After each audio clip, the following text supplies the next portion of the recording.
So in the same way we used image-based lighting in Arnold, we can do the same thing in Redshift. And again, if I decide I want to use the Redshift renderer, it's very easily just switch this over to Redshift here, and I can click this button and I'll be rendering in Redshift. But again, Redshift has its own render view that allows us to see interactive playback. And Redshift is just a touch more complicated.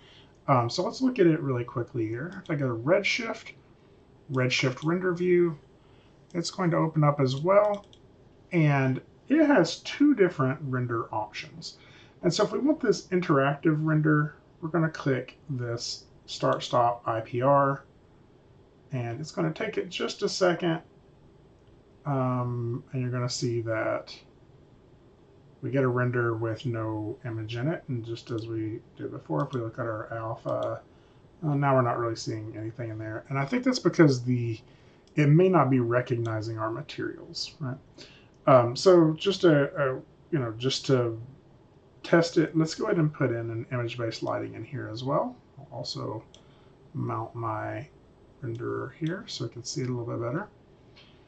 And so I am going to go to Redshift, Lights, and I'm going to, again, like we could create a physical light or a portal light, but I'm just going to do a Redshift dome light. Now, it is going to show up a little bit differently. It renders as a tiny sphere here. It'll still, like we see it in our viewport as this little bitty sphere, but you'll still see that it's actually coming from all around in the scene.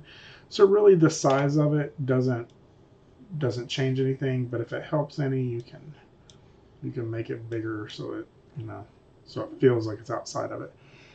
It works a little bit differently.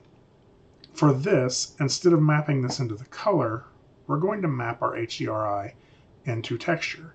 Now, I believe that right now it's not going to work because the materials that I originally put on these were standard surface materials, like Maya standard surface materials. So just to make this work, let's just plop on something pretty simple in here. I'll just right-click on that, and we'll assign the Lambert material. And so now we can see the lighting that's happening on these, and we'll be playing with materials later. So let's go ahead and add our HDRI images to this so we can get some image-based lighting. So I'm going to go to Texture, and it's going to take me to my project 2. I'll go to Source Images, HDRI, and I'll go ahead and choose that Victoria Sunset 4K. And so I do that, and what you'll see is very similar result, right? So I'm getting about the same result with both of them. Why have two different render engines if they're doing the same thing? And so let's talk just a little bit about why Redshift is even an option. So as we mentioned, Redshift is a GPU renderer and Arnold is a software renderer. It's a CPU renderer. It's using your processor, right? And so the GPU, the graphics card, is built to do exactly what rendering is doing here. It's taking all of this data and converting it into lighting and graphics for us, right? Our render size for this is, let's go ahead and change this to something bigger, HD 1080, close, hit play again on this. And so it's rendering a 1080p image, and you can see the render speed here. So if it's built to render this quickly, it doesn't seem to be doing a good job of it, right? Like, look how slow that's going. It's still going to take like a minute and a half just to render a single image. And that's where these two buttons at the top come in, okay? So this first button is your interactive playback renderer. So essentially, if I go to my render settings, I'll see in Redshift here, under the basic tab, you'll see that I have the option of either production settings or real-time settings. And right now, the real-time settings are just going to render it. It's going to render it as fast as it can, but if I let it set, it will just continue to refine the render more and more and more and more, right?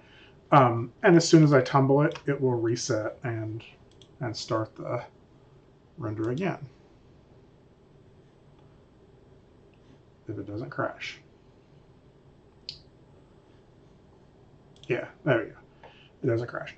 And so as soon as I move it, it stops the render progress and starts re-rendering the next frame, right? And so really how Redshift is looking at this is as long as I'm sitting here with my computer idle, it may as well make the render look as good as it can, right? However, the other option here is our production render, and that's this button here, the little clapboard. And so when I click it, you'll be able to see the speed of the actual render, which is really quick, 7 seconds for a frame.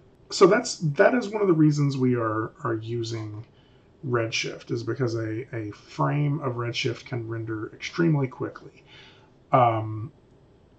If I go in, and I would guesstimate, I wasn't paying too much attention, but in Arnold, I believe the render was probably coming out something like twice that length, probably about 20 seconds of render, 15 seconds of render, something like that. And we can get that time down, but Arnold isn't using our graphics card. There is an option to get Arnold to use the graphics card, and it speeds it up a little bit, but Redshift is built natively to use the graphics card. So let's look just quickly in Redshift at some of our render settings. And under the production render option, some of these are really, really simple. So right now it's set to medium quality, and we're getting 7 seconds of render. If I turn this down to low quality and did a production render again, we're getting a render in 2.9 seconds. Now you can see the difference. We got a little bit more grain in there versus if I put this back on medium and rendered again.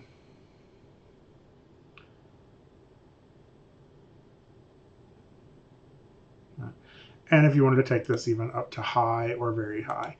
The other thing I would point out is that we have the option, let's say I'm really running late on getting this render done. I'm not sure I'm going to get it done in time. So I decide to render on low quality.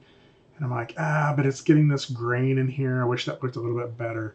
There is this option for denoising. So if I enable that and render,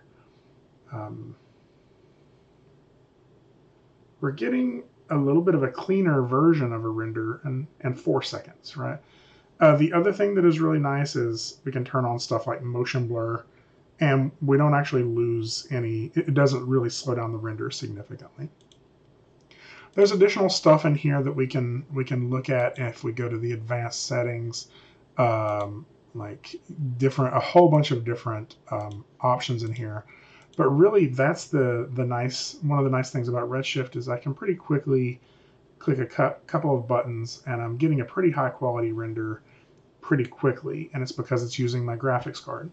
Now, it is worth noting that your graphics card, the quality of your graphics card, the speed of your graphics card will determine whether Redshift is actually worthwhile for you. If you have a much older graphics card or one that's not compatible with Redshift really doesn't speed it up that much, right? It's actually could cause you more problems.